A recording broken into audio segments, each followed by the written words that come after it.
ایک بار جناب بہلول دانا کسی نگرستان میں تشریف فرما تھے۔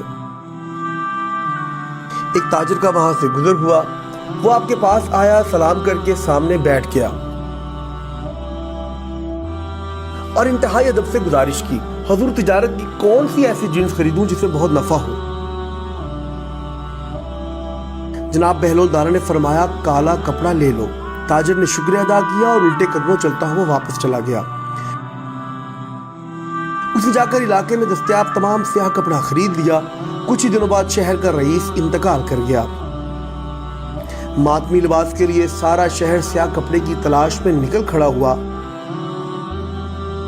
اب سیاہ کپڑا سارا اس تاجر کے پاس ذخیرہ تھا، تو اب اس نے منہ مانگے داموں میں فروخت کیا اور اتنا نفع کمایا جتنا ساری زندگی نہ کمایا تھا۔ وہ تاجر بہت امیر کبیر ہو گیا۔ کچھ عرصے بعد وہ گھوڑے پر سوار کہیں سے گزرا۔ جناب بہلول دانا وہاں تشریف رکھتے تھے۔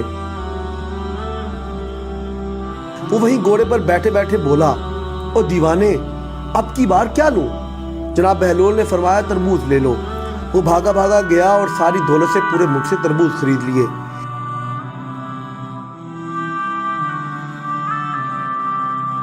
ایک ہی ہفتے میں سارے تربوز گل سڑ کر خراب ہو گئے اور وہ کوڑی کوڑی کو محتاج ہو گیا۔ اسی خستہ حالی میں گھومتے پھرتے اس کی ملاقات جناب بہلول دانا سے ہو گئی، تو اس نے کہا یہ آپ نے میرے ساتھ کیا کیا؟ تو جناب بہلول نے فرمایا یہ میں نے نہیں، تیرے لہجے اور لفظوں نے سب کچھ کیا ہے۔ جب تو نے ادب سے پوچھا تو مالا مال ہو گیا، اور جب گستاخی کی تو کنگال ہو گیا۔